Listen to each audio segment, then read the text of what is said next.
धन्यवाद honourable chair madam. आज health ministry और हेल्थ और वेलफेयर डिपार्टमेंट के विषय में चर्चा पर मुझे भाग लेने का जो मौका दिया गया है, इसके लिए मैं सदन का और आपका आभारी हूं। ऑनरेबल चेयर मैडम, हेल्थ का विषय एक ऐसा विषय है जिसको अगर हम राज्य के मैटर और केंद्र सरकार के मैटर में अगर बांट कर देखें तो ये देश कभी बर्दाश्त नहीं कर पाएगा।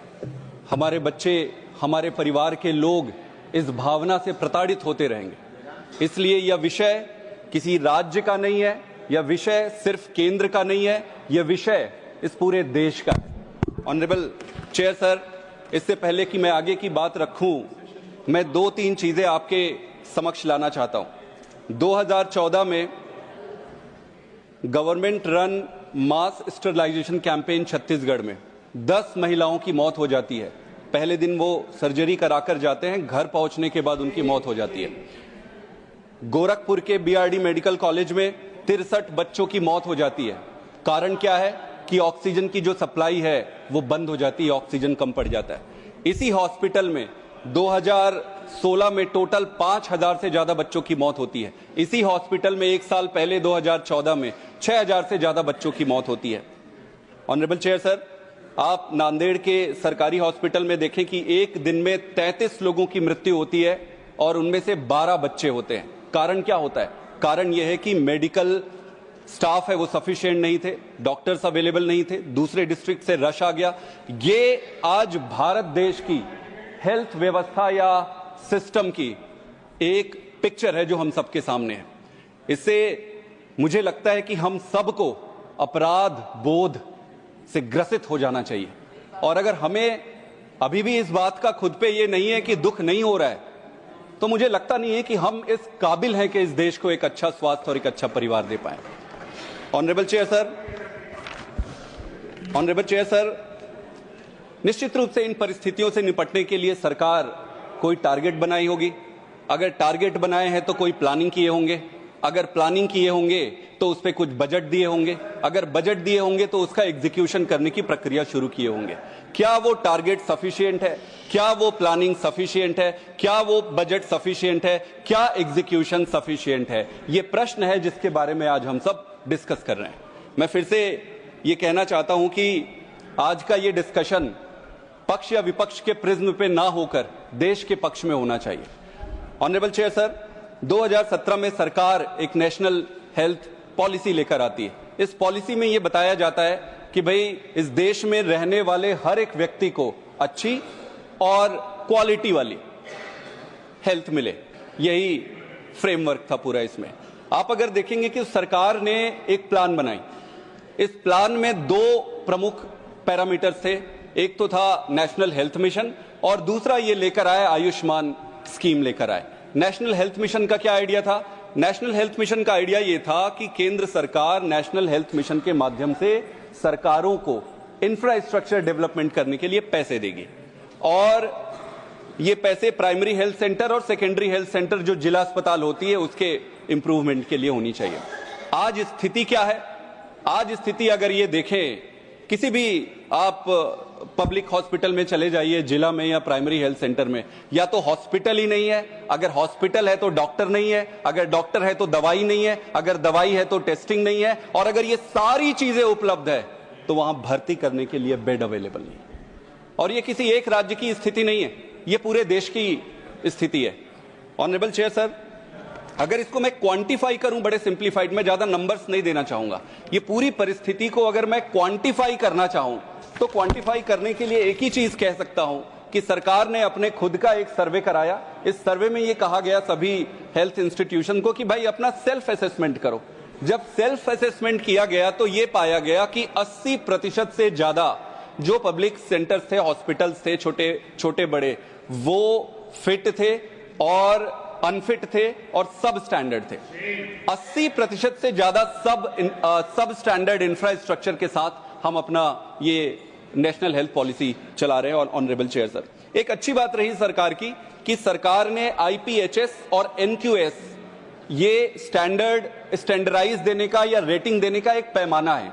सरकार लेकर आई है। पहली सरकार दूसरे नाम से चलाती थी, इस सरकार ने रिफाइन किया है, अच्छी बात है। अच्छी बात यह है कि ये स्टैंडर्डाइजेशन का प्रोसेस लेके आए हैं। दुर्भाग्य की बात यह है कि इनके इस स्टैंडर्डाइजेशन में इतने साल सरकार चलाने के बाद भी दुर्दशा जस की तस है। ऑनरेबल चेयर सर, एक और चीज ऑनरेबल मेंबर ने ये कहा कि डॉक्टर और पेशेंट का रेशियो काफी अच्छा है। मैं बता दूं कि 10,000 मरीज के पीछे 10 डॉक्टर हैं इंडिया में, और डेवलप्ड कंट्री में अगर आप लेंगे तो वही 26 और 30 के आसपास है, अगर इंग्लैंड का ले ले और किसी कंट्री का ले ले।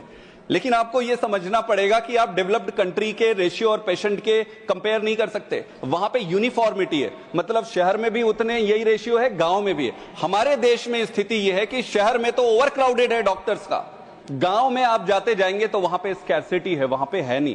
तो आप सिर्फ ये नंबर को उठाकर कंपेयर करके ये नहीं कह सकते, थोड़ी संजीदगी से देखना पड़ेगा कि स्थिति क्या है। मैं गांव से आता हूं, मैंने देखा है, मैंने जिया है, मेरे साथ मेरे आसपास रहने वाले लोगों को मैंने देखा है कि गांव का एक आदमी वो क्या क्या बेच के अपना इलाज कराता है। ऑनरेबल चेयर सर, ये तो नेशनल हेल्थ मिशन की स्थिति है। अगर मैं आयुष्मान योजना की बात करूं तो आयुष्मान योजना में सरकार की तरफ से मंत्री महोदय यहां बैठे हुए हैं, इसमें डिजाइन फॉल्ट है। और मैं किसी दुर्भावना से नहीं कह रहा हूं, मैं अच्छी भावना से कह रहा हूं, इसमें डिजाइन फॉल्ट है। क्या डिजाइन फॉल्ट है? आप ये देखिए कि, और ये क्या है, ये मेथड है कि इंश्योरेंस किया जाएगा 40% बिलो, जो नीचे के बिलो पॉवर्टी लाइन के नीचे के तबका है उन पे इंश्योरेंस किया जाएगा। 5 लाख का कवर दिया जाएगा पूरे परिवार के लिए हर साल के लिए। इसमें सबसे बड़ी दिक्कत की बात तो जो बेनिफिशियरी आइडेंटिफिकेशन है, वहीं से प्रॉब्लम शुरू हो जाता है।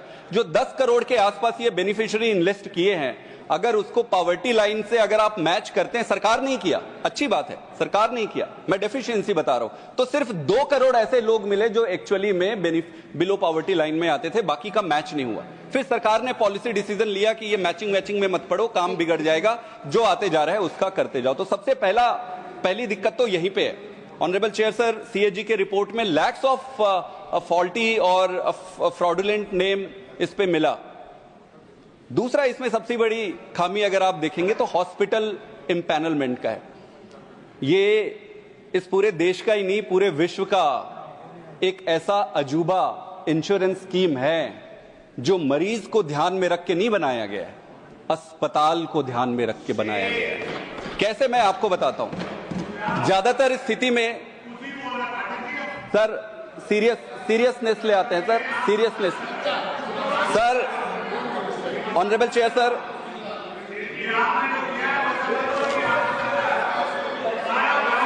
ऑनरेबल चेयर सर, ये अजूबा स्कीम है।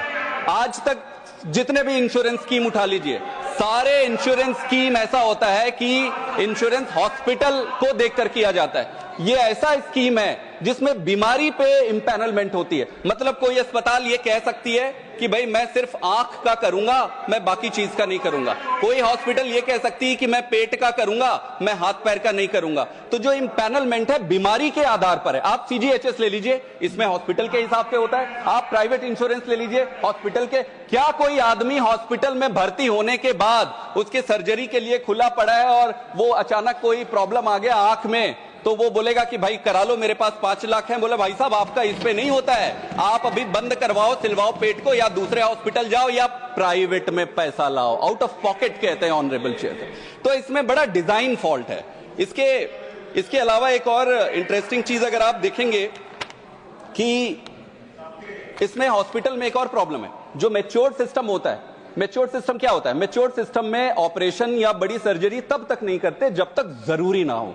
ये इंपैनलमेंट जो छोटे छोटे सब स्टैंडर्ड हॉस्पिटल का हुआ है, वहां पे भावना ये होती है कि भाई कैसे भी करके मरीज पकड़ो, ऑपरेशन कर दो, आयुष्मान का। मैं ये सही कह रहा हूं, मैं गांव का आदमी हूं, मैंने देखा है। ये संभव है कि शहर में रहने वाले लोगों को ये पता नहीं होगा।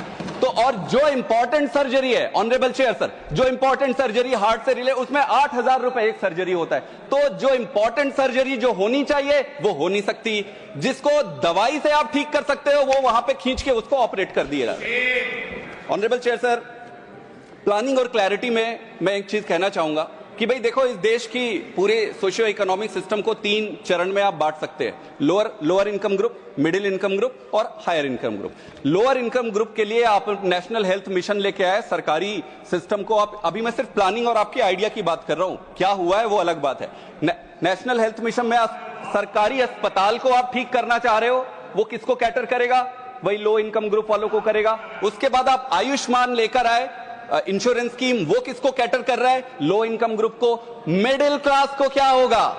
मिडिल क्लास को क्या होगा? इतना बड़ा मिडिल क्लास का सेक्शन है, ना वो सरकारी अस्पताल अवेल कर रहा है, ना वो इंश्योरेंस की कैटेगरी में आ रहा है। तो अगर ये दोनों नहीं कर रहा है तो फिर ये तो डिजाइन फॉल्ट है सरकार के पूरे मेथड में। सरकार को पता ही नहीं है कि आपका डायरेक्शन क्या है। अगर आपको आपका डायरेक्शन नहीं पता है तो आप क्या ही एग्जीक्यूट करोगे? नीरज जी, डियर सर, इसके अलावा एक चीज और मैं कहना चाहूंगा, आप टैक्स लेते हो मिडिल क्लास से, भाई आपका खर्चे के लिए कहां से पैसा आ रहा है? कोई अपनी जेब से तो नहीं दे रहा है। मिडिल क्लास से पैसा आ रहा है, पैसा मिडिल क्लास से आ रहा है, लेकिन उसकी सुविधा के लिए आपने कुछ भी नहीं किया। एक और है, इसमें अंडर स्पेंडिंग। क्या कारण है? क्या कारण है भाई? केंद्र सरकार 2 लेके आई, नेशनल हेल्थ मिशन और दूसरा आयुष्मान। दोनों में ही मैंने आपको आपके सामने डिजाइन फॉल्ट बता दिया, इनसफिशिएंट बता दिए। क्यों ऐसे हो रही है? क्यों ऐसे हो रही है? ऐसा होने का कारण सर, यही कारण है, ऐसी राजनीति के कारण ही देश यहाँ पहुंचा है। आपके पास पैसा है, आप इलाज करा सकते हो, गरीब आदमी के पास पैसा नहीं है, वो इलाज नहीं करा सकता। नीरज जी प्लीज, अगर आप बजट को देखेंगे, अगर आप बजट, भाई आपकी भावना का अंदाजा तो आपके बजट से लगता है। आपने बजट में 1.4% का आपने टोटल जीडीपी का एलोकेट किया है। आप कहते हो कि मार्जिनल इंक्रीज हुआ है। भाई मार्जिनल इंक्रीज तो जीडीपी के ग्रोथ जिस हिसाब से हो रहा है वो होना ही होना है। आपको with respect to the GDP and also corrected with respect to the inflation लेना पड़ेगा। अगर ये सारे अकाउंट फॉर करते हो तो ये नीचे आ जा रहा है। सर, आप जो भी प्लानिंग कर लीजिए, पैसा ही नहीं डालोगे तो होगा क्या? ये आपका हिडन एजेंडा है कि भाषण दो, इस तरीके से डिसरप्ट करो, देश को गुमराह करो और फिर पैसा मत दो आप। सर, एक और चीज आप ये समझिए, बहुत इंपॉर्टेंट चीज कह रहा हूं मैं। तो क्या इस देश में अस्पताल नहीं है? क्यों? क्योंकि पैसा नहीं है, अंडर बजट है। देश में डॉक्टर नहीं है, क्यों? क्योंकि मेडिकल कॉलेज में सीट्स नहीं है। क्यों? क्योंकि बजट नहीं है। देश में मेडिसिन कम पड़ रही है हॉस्पिटल्स में, क्यों? क्योंकि बजट कम पड़ रही है। सिस्टम खराब है, क्यों? क्योंकि बजटिंग। बजट एक महत्वपूर्ण कारण है, लेकिन क्या एक अकेला कारण है? अकेला कारण नहीं है ऑनरेबल चेयर सर, मैं बताता हूं इसका महत्वपूर्ण कारण है। इस देश का दुर्भाग्य है, इस देश का दुर्भाग्य है कि यहां पर जो राजनीति है वो राजनीति मिसप्लेस्ड राजनीति है। कैसे मिसप्लेस्ड राजनीति है? और मैं पूरे पॉलिटिकल क्लास को ये कह रहा हूं, पूरे पॉलिटिकल क्लास ये समझती है कि हेल्थ और एजुकेशन, इससे चुनाव में वोट नहीं मिलते। जिस दिन पॉलिटिकल क्लास ये समझ जाएगा कि हेल्थ और राजनीति को गंदे चुनाव की अपनी राजनीति से दूर रख के देश के लिए करोगे, उस दिन ये देश आगे बढ़ जाएगा। हमने किया, हमने दिल्ली में, हमारी राजनीति क्या है? आप पूछो हमारी राजनीति क्या है, हमारी आइडियोलॉजी क्या है? हमारी आइडियोलॉजी स्कूल है, हॉस्पिटल है। ऐसी राजनीति करेंगे? पंजाब में नेशनल हेल्थ मिशन का पैसा रोक देते हैं। आज अभी जब मैं बोल रहा हूं, दिल्ली में जो मोहल्ला क्लिनिक बने उनका नाम बदल रहा है। 251 मोहल्ला क्लिनिक को आप बदल रहे हो। इस भावना के साथ आप देश चलाओगे? Honourable chair sir, honourable chair sir, Sandeep ji 1 minute. Okay please Sir, can I request everybody please let him finish his speech? You will have your opportunity to reply. Neeraj ji, आप नहीं नीरज जी, जब आपका मौका आएगा या बता दीजिए, let the member have the freedom to speak.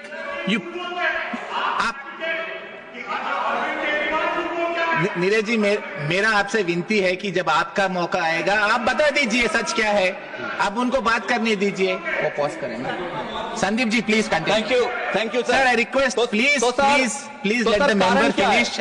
You're all senior to me. I'm looking for you to help me do this program better. Let the speaker. कारण एक तो पॉलिटिकल है और दूसरा इच्छा शक्ति है। सर, मोदी जी ने एक बार कहा था कि माना कि अंधेरा घना है पर दिया जलाना कहां मना है। अरे जलाओ ना, क्यों नहीं जला रहे दिया? आप जलाओ दिया, हम प्रोटेक्ट करेंगे दिया को, हम सबको मिलकर दिया जलाना है, जलाओ दिया। दिया क्यों नहीं जलाते? मेरा एक सबमिशन है sir. Sandeep ji, I have a suggestion. No, please conclude in 30 seconds because I stopped you in between. Conclude in 30 seconds. Honourable chair sir, इस देश में 788 लेटेस्ट कंसीडर 800 के आसपास जिला अस्पताल है। मेरा यह सबमिशन है, हाथ जोड़ के विनती है सरकार से, सर 800 के आसपास 778 जिला अस्पताल है। अगर पूरा देश इकट्ठा हो जाए, प्रधानमंत्री जी, उनकी सारी कैबिनेट, पूरी पार्टी, सारे विपक्ष, पूरा देश अगर इकट्ठा हो जाए, तो क्या इन 800 के आसपास जिला अस्पताल को ठीक करना डिफिकल्ट है? डिफिकल्ट नहीं है। क्या डिफिकल्ट है?